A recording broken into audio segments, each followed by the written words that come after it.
Jordan, it's been a while. Where have you been? I've been in the basement, doing absolutely nothing. Oh, really? Why's that? Well, the truth is, I've actually been working on a really big video for like the past 2 months, but that video's still not done yet, so let's talk about SLENDERMAN some more. Okay, so if you saw my last video, you know I think SLENDERMAN is pretty, stupid. He's one of those internet characters you never seem to stop hearing about, no matter how tired and lame his presence gets. When he's not spending his time starring in crappy horror games that bore me to tears, he's apparently having tentacle sex with Jeff the Killer. And now he's even made it on the news. Yep, 2 little girls stabbing their friend in the name of SLENDERMAN. What the hell? Okay, first of all, SLENDERMAN doesn't stab people. That doesn't even have anything to do with his lore. Second of all, way to go, media. Blame the video games, like you always do. Blame the internet. Blame SLENDERMAN himself. And while you're at it, why don't you blame Waluigi? He seems like a pretty suspicious bastard. Anyway, controversial topics aside, SLENDERMAN, in my opinion, isn't scary. And none of the games he's been in are very scary to me either. But that just begs the question, what about the movies? What about Marble Hornets? Fine. Get out right now! What is that? Jump out on the stairs. That's right, SLENDERMAN appears in the world of film, too. I almost forgot. For those of you who don't know, Marble Hornets is an ongoing series of YouTube videos based on SLENDERMAN. They came out back before SLENDERMAN was popular. In fact, they're one of the main reasons he got popular. Similar to movies like Cloverfield or Paranormal Activity, Marble Hornets is shot documentary style, with a handheld camera and a really low budget, which seems to be the only way to make a SLENDERMAN movie. And you know what? I really like them. Yeah, I actually like Marble Hornets. I mean, okay, the acting is terrible. I mean, really terrible. I can't even watch it with a straight face sometimes. First you tell me some stupid thing about a hotel documentary, and then you tell me your house is being renovated, but then you told me your job was being relocated. What is going on? It's complicated. It's complicated. I'm being chased by SLENDERMAN. You're not acting like a normal person. Quite frankly, I don't think either of you are acting like a normal person. Well, what's the matter to you? You're just some stranger. But while the acting's certainly not great, and the story is kind of painfully stupid, the videos themselves are actually pretty impressive. Some of them are really creative, and once in a while, they actually manage to be pretty damn scary. Seriously, if you haven't watched these videos already, watch them when you're alone, at night, and I promise you, some of them will definitely take you by surprise. Alex? Alex?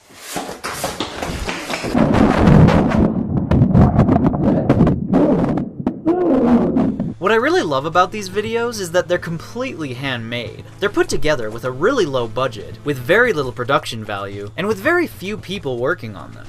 And yet, they still turn out great. And hey, what do you know? SLENDERMAN is actually scary for once. Yeah, even though I've never found SLENDERMAN scary in any way whatsoever, I think he's actually pretty creepy in these videos. I mean, yeah, sometimes you can totally tell he's just a man in a suit. I mean, seriously?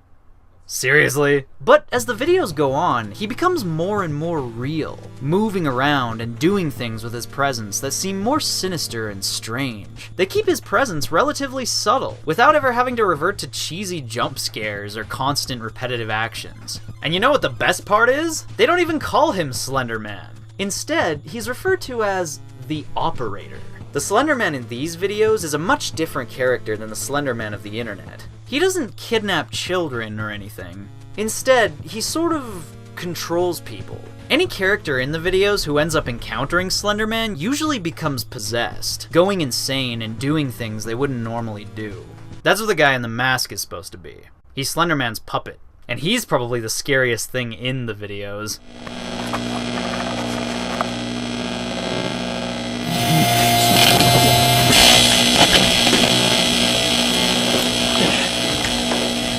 I also love how there are 2 YouTube channels associated with the project. There's Marble Hornets, and then there's To The Ark. To The Ark is a YouTube channel supposedly owned by Slenderman's puppets, and the videos they upload are much, much creepier.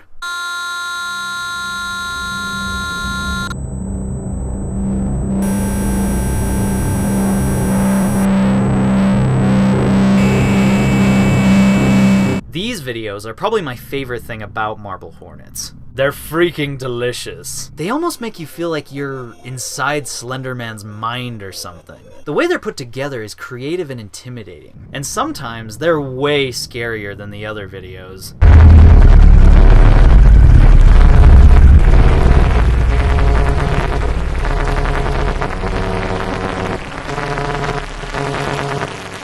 Oh, and yes, Kirby was a reference. That wasn't even supposed to be a jump scare. You pansies. So yeah, I think the Marble Hornets videos are pretty cool. Despite the fact that they have the capacity to be really cheesy. I mean, is that supposed to be blood? Is that really supposed to be blood? I think they actually did a really good job at what they set out to do. For what it is, Marble Hornets is unique, scary, and pretty damn fun to watch.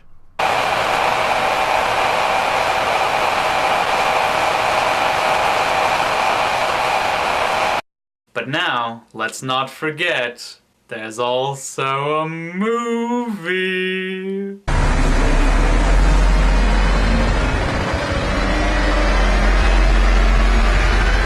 Oh yes, on August 9th, 2012, the Slenderman movie was kickstarted by fans and put into production for $10,000 by a guy named AJ Meadows. And it's horrible. I'm sorry, AJ. Don't hate me. I just don't like the movie very much. To be fair, the Slenderman movie didn't rip off Marble Hornets or anything. It's actually based on the internet version of Slenderman, the one who kidnaps children and stuff. But oh my god, this movie is so boring. It moves so slowly, and nothing even happens. It follows the story of this guy who captures children and gives them to Slenderman. And these 2 teenagers get involved, and they see Slenderman, like, once.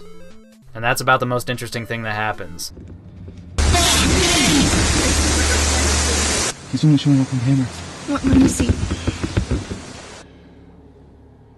He's gone.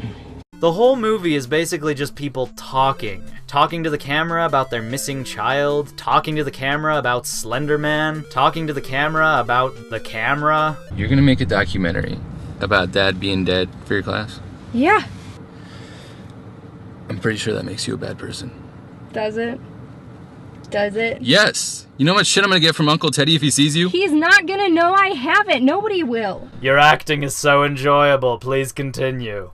Okay, the acting isn't exactly bad. I mean, the acting in Marble Hornets was a hell of a lot worse than this. But see, the cool thing about Marble Hornets is the characters don't really say anything. They don't spend a lot of time talking. Most of the videos are spent showing us creepy things, experimenting with mysterious events and frightening imagery. This movie, on the other hand, doesn't do anything like that. Instead of exploring spooky locations and investigating Slenderman, the characters in this movie stay at home, researching Slenderman on the internet. It's the Slender Man.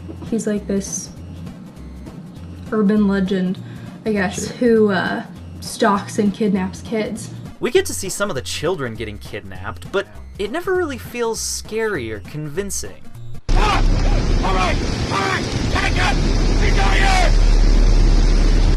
Yeah, Slenderman appears for a fraction of a second and does nothing. Frightening. And the rest of the movie is just people getting interviewed and talking to the camera. There's nothing interesting in between, there's nothing creepy going on in the background like in Marble Hornets. There's just people talking and talking The only interesting part is the ending, where the teenagers get tied up by the kidnapper, who tells them he's going to give them to Slenderman. Maybe the two of you will do. I mean, I've already got you tied up.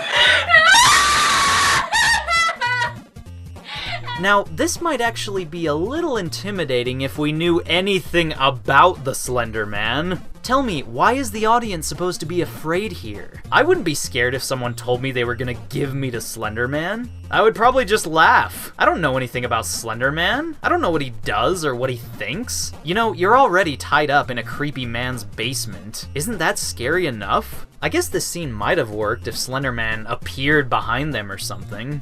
So eventually they untie themselves and escape, running away into the woods and shaking the camera like a lunatic. And finally, Slenderman does appear, snatching up one of the teenagers and disappearing into the trees.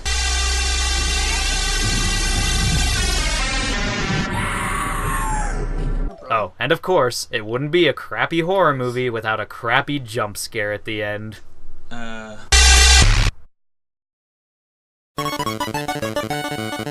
There. It's a hoax. People have Photoshop, MS Paint. If you want to get freaking Jennifer Aniston getting double teamed, I guarantee you that exists. Yeah, but this isn't Jennifer Aniston getting double teamed, Chase. So, AJ, I can tell you tried your best to make a good movie, but it's just boring. How can something kickstarted with $10,000 by its own fans turn out to be so boring? Well, I think if you want to make something good involving Slenderman, you have to make something more than Slenderman. I've said this before. I don't think Slenderman is a very creative creature, and he's not scary enough to carry a movie by himself. And I think that's why Marble Hornets is so great. It did more than it set out to do. It created its own lore, its own unique scares, and its own version of Slenderman, completely independent of the internet myth. And while Marble Hornets certainly isn't amazing, I think I'd say it's the best thing to ever come out of Slenderman. And look, someone purchased the rights to make a Marble Hornets movie. So now we get to see Hollywood completely ruin it. Yay! And you guys were all saying Slenderman isn't relevant anymore. Well, I'm sorry to disappoint you, but it looks like he is still relevant. So let's just agree to never speak of him ever again. Jump scare. Obvious. Terror.